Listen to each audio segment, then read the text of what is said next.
Uma dose de Bíblia e uma pitada de terapia. Esta é a nossa reflexão para este dia. E hoje nós vamos falar sobre unção. É possível perder a unção? Com certeza você já deve ter ouvido este termo e você já deve ter visto pessoas comentando sobre algumas, entre aspas, celebridades, entre alguns famosos, pessoas admiradas por aquilo que fazem em seu ministério, pessoas honradas, pessoas muito requisitadas, mas que de repente elas acabaram por declinar em suas vidas espirituais. E a frase que se usa geralmente é: aquela pessoa perdeu a unção. Mas seria mesmo isso possível? Vamos falar um pouquinho sobre este tema. A Bíblia aborda a questão da unção como algo precioso, ligado à presença, ao favor e ao poder de Deus sobre a vida de uma pessoa, especialmente em contextos de liderança espiritual. No Antigo Testamento, isso é demonstrado na vida dos reis, dos profetas e dos sacerdotes.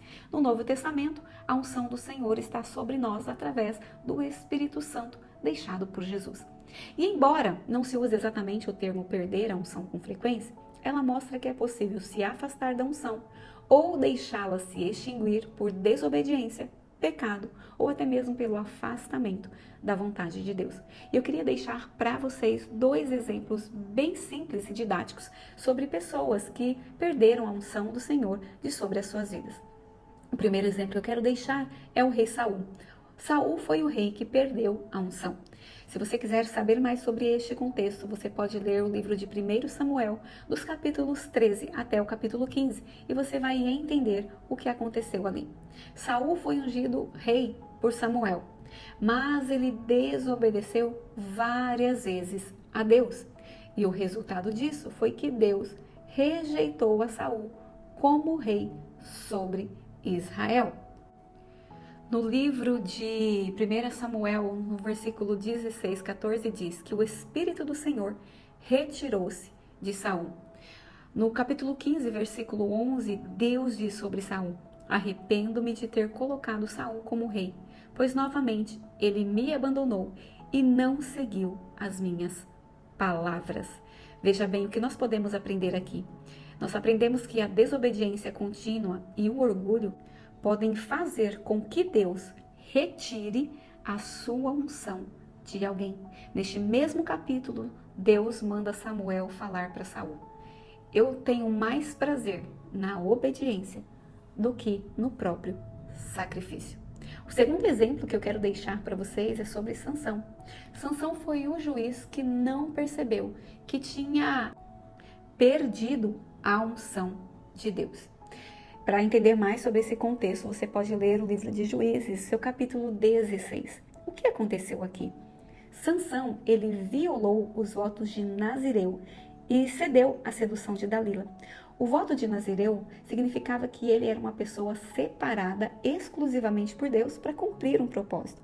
E para que ele cumprisse esse propósito, ele precisava se abster de algumas coisas. E ele não poderia contar a ninguém o segredo da sua força. Entretanto, Dalila foi tão insistente que ele acabou cedendo, contando a ela de onde é que vinha a sua força.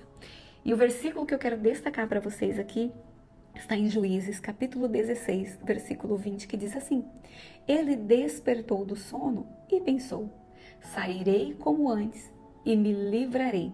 Mas não sabia que o Senhor o havia deixado. Uau, que palavra forte! Sansão contou para Dalila o segredo da sua força. Depois disso, exausto, ele cai no sono. Ela corta, então, os seus cabelos. E quando os inimigos vêm, ele imaginou: vou fazer como eu já fiz tantas outras vezes. Mas ele não se apercebeu que por conta de ter também desobedecido a Deus, Deus havia retirado a sua unção de Sansão. O que nós aprendemos com isso? Nós aprendemos que é possível continuar agindo como se estivesse ungido, mas já ter perdido a presença de Deus. É possível a pessoa continuar fazendo o que ela estava fazendo apenas por estar automático, apenas porque ela está habituada. Aquilo já virou uma rotina, já virou um costume e a pessoa vai fazendo sem se aperceber de que Deus não está andando com ela. Eu gosto muito quando Moisés fala para Deus: Deus, se o Senhor não for conosco, nós não sairemos daqui.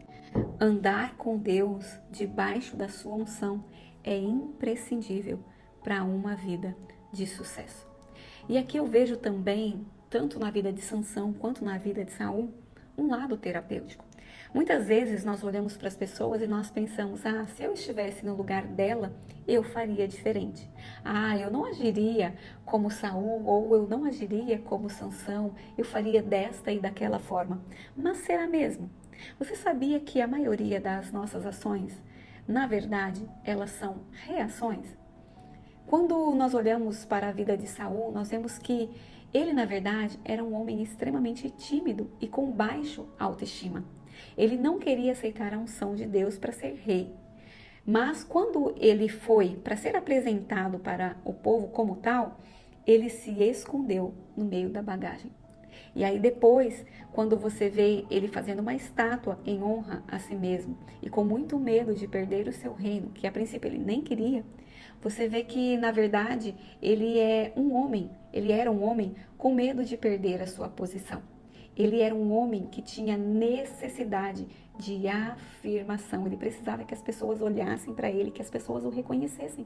No entanto, se você ler a história, o capítulo 15 que nós citamos aqui, você vai ver que ele fala: Samuel, por favor, me honre pelo menos na frente das pessoas. Eu desobedeci a Deus porque eu tive medo do que as pessoas iriam pensar de mim.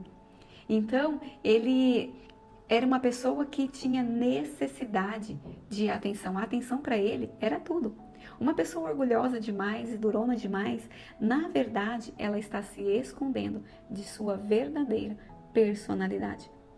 A gente percebe que Saul era uma criança que necessitava de atenção.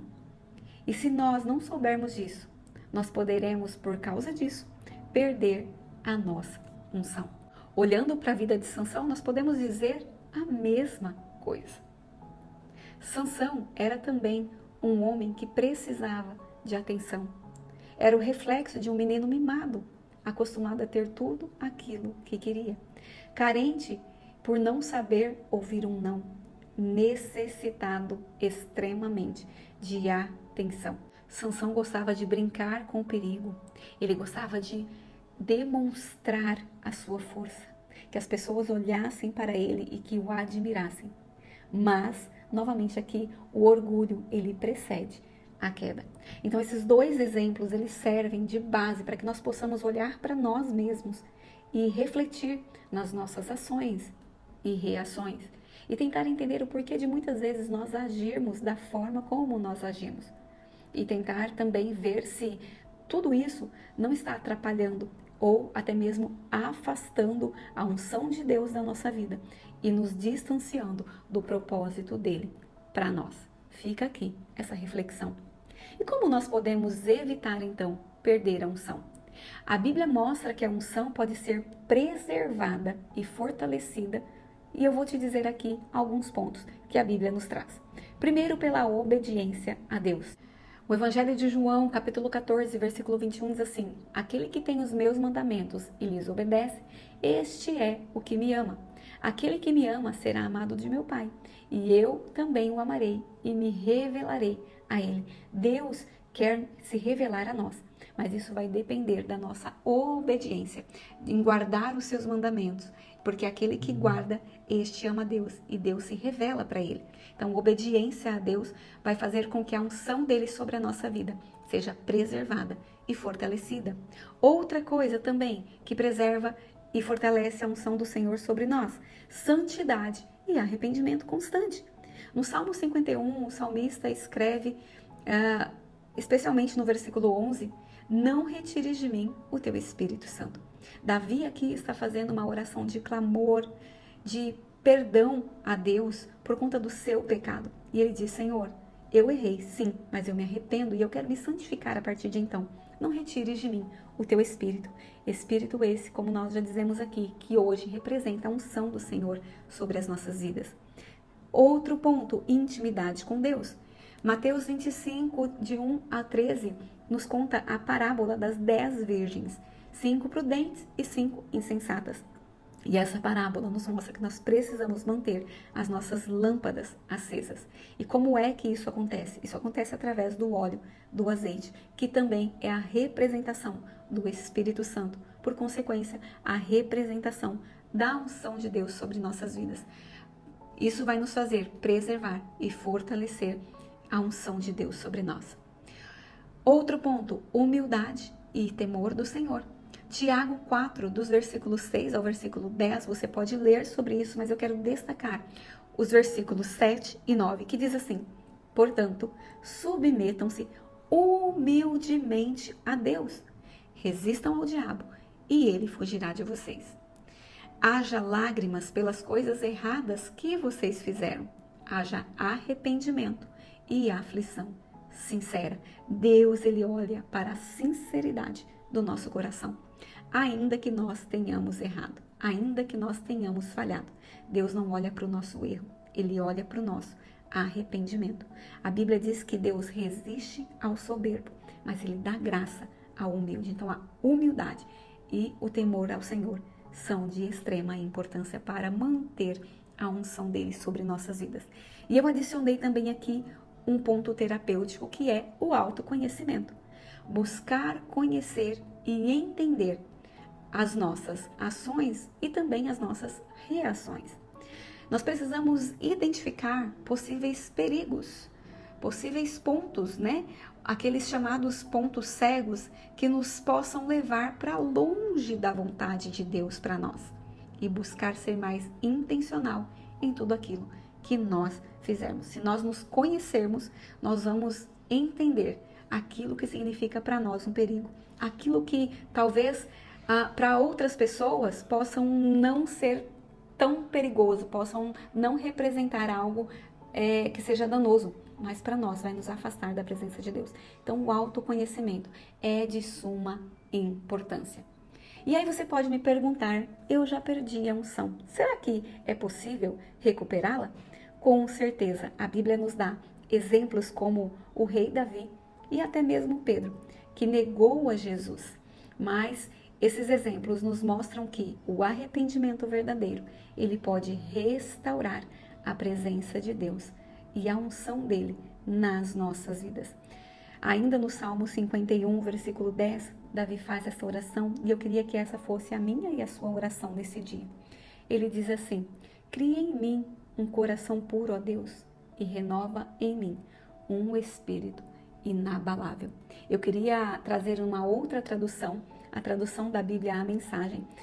E esse texto diz assim: não fiques procurando manchas, cura-me completamente. Deus, faz um novo começo para mim. Dedica uma semana para organizar o caos da minha vida. Uma nova gênese, ou seja, um novo começo, uma nova oportunidade. Não me jogues fora com o lixo, nem deixes de soprar santidade em mim. Traz-me de volta do exílio cinzento, sopra um vento novo nas minhas velas. Dá-me a chance de ensinar os teus caminhos aos rebeldes, para que os perdidos consigam achar o caminho de casa. Uau! Quando nós nos arrependemos, nos humilhamos, quando nós reconhecemos que nós nos afastamos da vontade de Deus e nós pedimos a Ele: Senhor, me dá uma nova chance, um novo começo. Não me jogues fora, mas organiza o caos que há na minha vida. Quando nós fazemos isso, nós servimos como farol, como luz, para indicar também este caminho para as outras pessoas. Então, independente da forma como você esteja nesse dia, independentemente de como esteja a sua vida espiritual, há sempre a chance de recomeçar, há sempre a chance de confessar o seu pecado, de confessar aonde você caiu, de confessar a sua fraqueza a Deus. E Ele vai te trazer de volta novamente para o teu propósito. Ele vai restaurar a unção sobre a sua vida. A palavra de Deus nos diz assim que a glória da segunda casa, ela é maior que a da primeira. E é isso que eu declaro sobre a sua vida neste dia, em nome de Jesus. Que Deus te abençoe.